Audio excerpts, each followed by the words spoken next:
une première mondiale que l'on vient de lancer avec cette Vélodyssée et le H d'hydrogène au milieu. Et on va parcourir pendant 5 jours 5 villes-étapes de La Rochelle à Biarritz. La Rochelle parce que lieu historique de l'écologie que la Fondation a retenu depuis 2011 déjà pour organiser les universités d'été à la fin du mois d'août sur la transition énergétique écologique.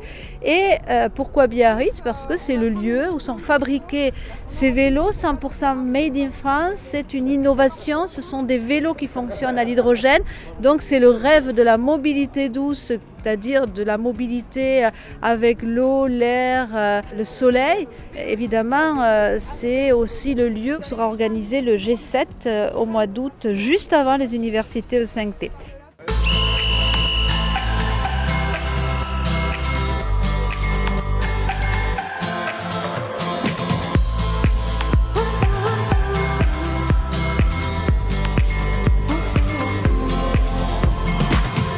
On a une équipe de 10 personnes qui vont se relayer sur 5 villes-étapes avec 10 sous-tronçons. Et à chaque ville-étape, on aura des mini-conférences sur des sujets clés de la transition énergétique.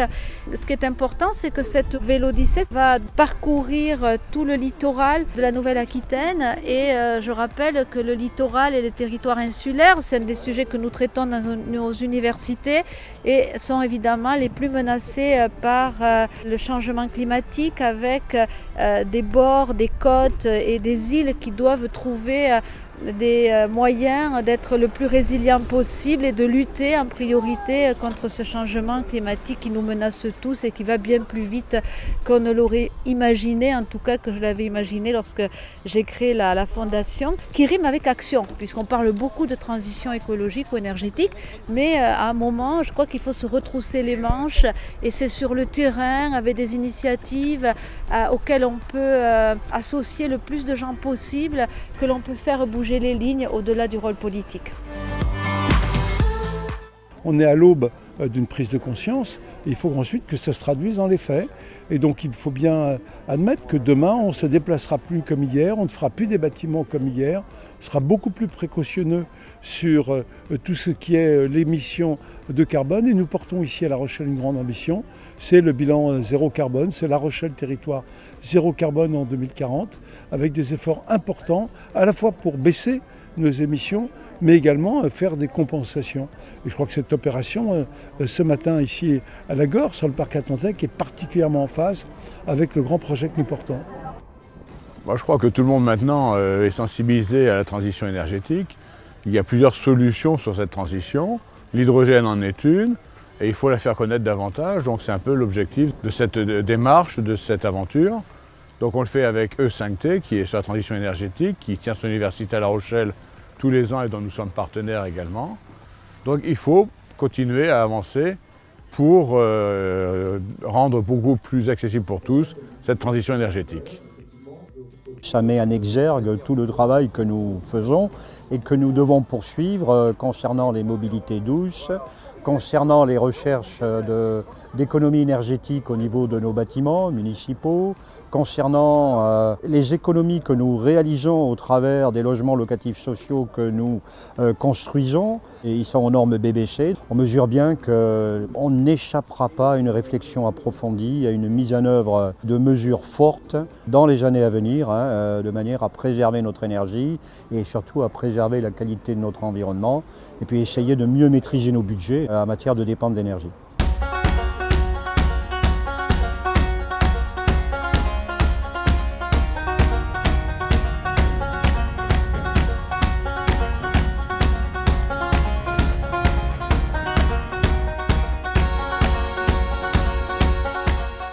Le projet de la Vélodyssée est né de la rencontre entre 3 partenaires.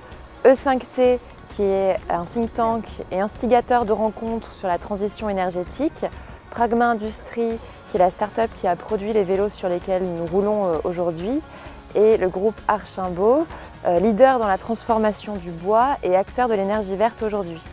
L'idée forte est de créer la rencontre entre entreprises, élus, politiques, citoyens, tous acteurs de la transition énergétique et tous acteurs de la mobilité durable dans les territoires. Le groupe Archambault s'est engagé à planter un arbre chaque 10 km parcourus, sachant que nous avons 10 personnes sur les vélos quotidiennement. On sera autour de 500 arbres plantés à la fin du périple.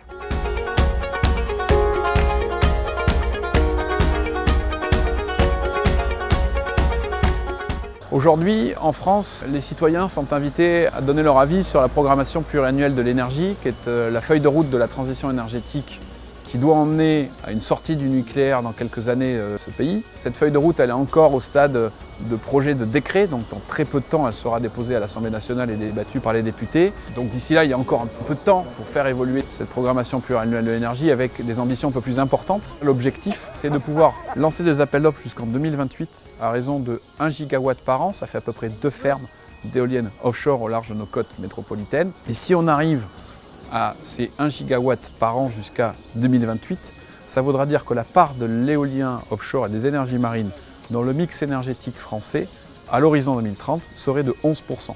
Et donc c'est un objectif, mais 2030 est une étape très très importante.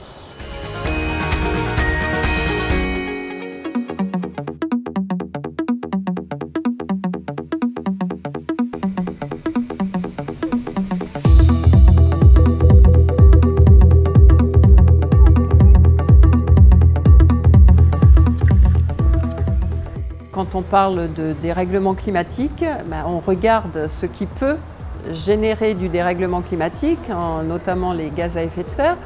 Et la mobilité est un sujet important puisque dans notre région, Nouvelle-Aquitaine, les gaz à effet de serre liés à la mobilité sont de 38%, ce qui n'est pas rien. Donc on a vraiment un gros travail à faire sur ces questions-là. Et il se trouve que ce projet de suivre la Vélodyssée avec des vélos qui circulent à l'hydrogène, tente à montrer qu'il est possible de trouver des alternatives aux énergies fossiles.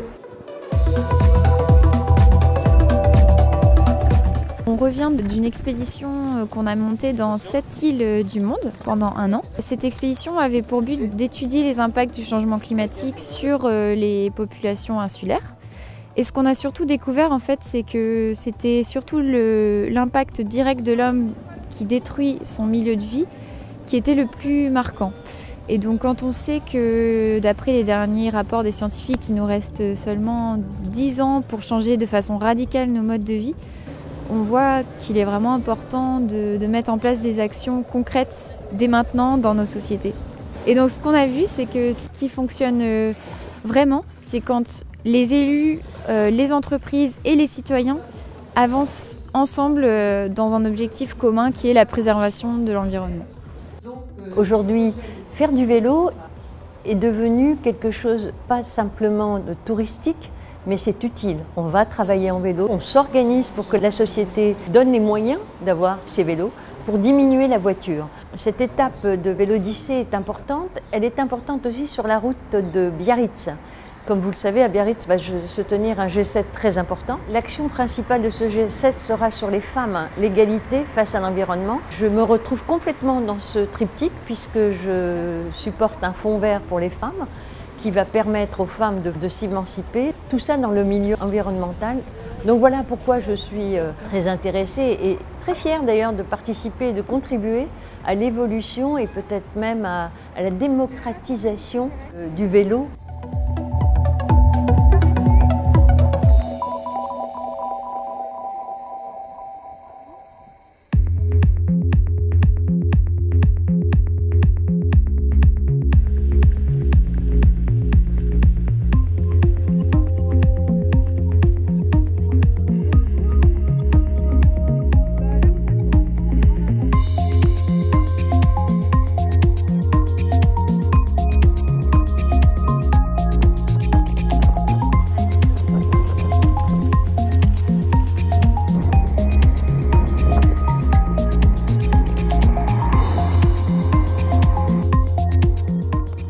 Le groupe Archambault représente 300 personnes sur 4 sites en France, dont 3 principaux dans le Grand Ouest, un sur le site de la Brouère dans les Landes où on se trouve aujourd'hui, plus 2 dans les Deux-Sèvres, qui sont des sites principalement producteurs de sciage, producteurs de granulés de bois et producteur de palettes. Alors il faut savoir que le métier de la scierie produit beaucoup de déchets. À chaque fois qu'on rentre 1 tonne de bois, on fait 500 kg de planches et 500 kg de déchets. Et aujourd'hui, la valorisation de nos sous-produits, pour nous, est une valeur ajoutée fondamentale dans le fonctionnement de notre entreprise, puisque 50 millions, c'est-à-dire la moitié du chiffre d'affaires, sont générés par la vente des granulés de bois pour mettre dans les poêles à granulés et la vente et la production d'électricité. Donc le groupe Archambault est aujourd'hui autosuffisant en production d'électricité, puisqu'on produit 30 gigawatts par an et on en consomme 29 dans tout le groupe de toutes les usines, donc on est à énergie positive. La Vélodyssée, cette utilisation d'hydrogène sous la forme de la mobilité la plus simple possible m'intéressait, puisque nous de notre côté, on a un projet de recherche et de développement pour fabriquer de l'hydrogène à partir du bois et notamment à partir de nos granulés pour monter des micro-centrales de production d'hydrogène de façon à pouvoir multiplier les points de production d'hydrogène renouvelable partout sur le territoire français.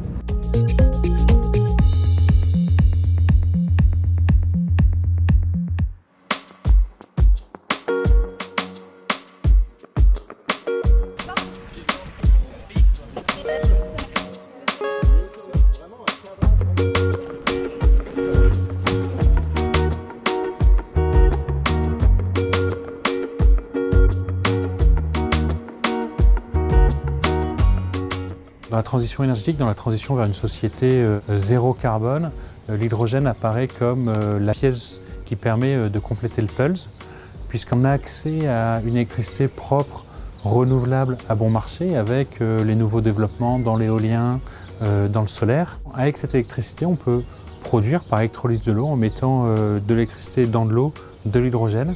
Et cet hydrogène, on peut le stocker, le transporter, l'injecter dans des réseaux de gaz, l'utiliser comme carburant pour la mobilité.